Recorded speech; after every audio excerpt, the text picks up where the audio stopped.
ایک عابد بقدر کفایت رزق حلال کماتا اور باقی وقت اللہ عز و جل کی عبادت میں گزارتا تھا۔ حلال دے مجھے، ایک مرتبہ مسلسل کئی روز تک اسے کہیں بھی مزدوری نہ ملی اور فاقوں تک نوبت پہنچ گئی۔ وہ خود بھی بھوکا رہا اور اہل و عیال بھی بھوک کی مشقت برداشت کرتے رہے۔ جب معاملہ حد سے بڑھ گیا تو اس نے اپنی زوجہ سے کہا کہ کل میں مزدوری کے لیے جاؤں گا، تم دعا کرنا، اللہ عز و جل تمام مخلوق کو رزق دینے والا ہے، وہ ہمیں بھی محروم نہ رکھے گا۔ اس کی زوجہ نے بھی مشورہ دیا کہ ہم یقین کامل کے ساتھ رزق کی تلاش میں نکلیں گے تو اللہ عز و جل ضرور کوئی راہ نکالے گا۔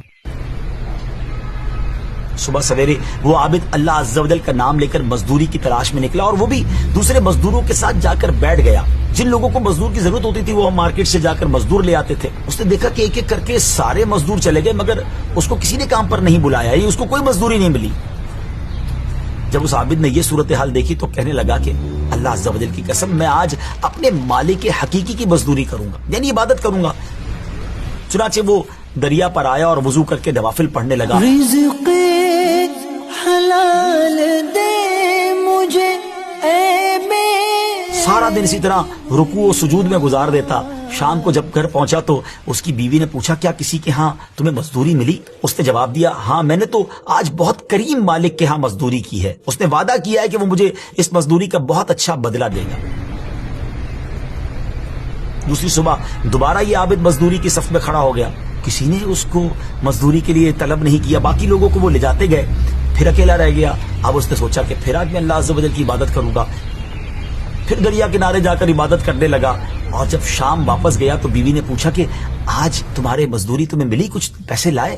تو کہتا نہیں، میں نے آج بھی بڑے کریم کی مزدوری کی ہے مگر میرے مالک نے انشاءاللہ وعدہ کر رکھا ہے کہ مجھے اس مزدوری کا اچھا بدلہ دے گا، میری اجرت اس مالک کے پاس جمع ہو رہی ہے۔ اب فاقوں کی ماری زوجہ ہے، گھر والے میں بھوک ہے، وہ یہ بات سن کر جھگڑنے لگی شوہر سے کہ کئی دن سے فاقے چل رہے ہیں، بچوں کی حالت ایسی ہو گئی ہے کہ دیکھی نہیں جاتی، ہم میں سے کسی نے بھی کئی دنوں سے ایک لقمہ نہیں کھایا، اور تم جس مالک کے مزدوری کر رہے ہو اس نے تمہیں آج بھی تمہاری اجرت نہیں دی ہے، اس طرح کیسے گزارا ہوگا؟ اس پر وہ عابد بہت پریشان ہوا اور ساری رات کروٹیں بدلتے اس نے گزاری۔ بچے بھوک کی وجہ سے بلبلا رہے تھے اور اس کی اپنی حالت بھی قابل رحم تھی۔ بالآخر صبح وہ پھر بازار گیا، مزدوروں کی صف میں کھڑا ہو گیا۔ آج پھر ویسا ہی ہوا کہ اس کو مزدوری نہیں ملی، کوئی بھی اپنے ساتھ نہیں لے گیا۔ وہ عابد پھر اپنے پاک پروردگار کی رحمت سے مایوس ہونے والا نہیں تھا۔ وہ پھر دریا کنارے پہنچا، وضو کر کے نوافل پڑھنے لگا۔ دل میں کہا کہ آج پھر گھر کیسے جاؤں گا، کیونکہ اگر آج بھی کچھ لے کر نہیں گیا تو گھر والے کیا جواب دیں گے۔ لیکن اب وہ جب گھر کی طرف جانے لگا اسی ٹینشن میں تھا کہ بات کیا کروں، لیکن جب دروازے کے قریب پہنچا تو اسے کھانے کی خوشبو آنے لگی۔ وہ حیران ہو گیا، لگتا ہے میں کسی اور کے گھر میں تو نہیں جا رہا ہوں، میرے گھر میں تو کچھ بھی نہیں ہے کھانا پکانے کے لیے۔ لیکن جب دروازہ کھٹکھٹایا تو گھر کے اندر خوشی کا سما تھا، گھر والے خوشی سے باتیں کر رہے تھے۔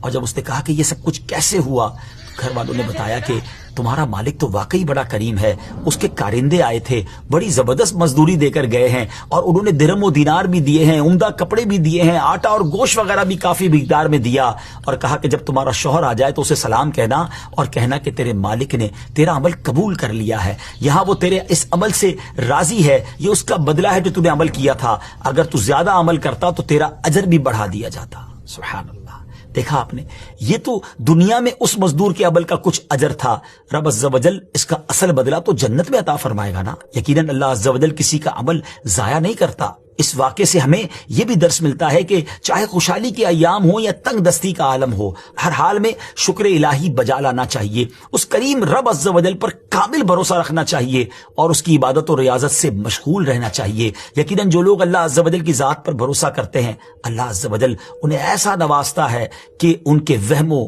گمان میں بھی نہیں ہوتا۔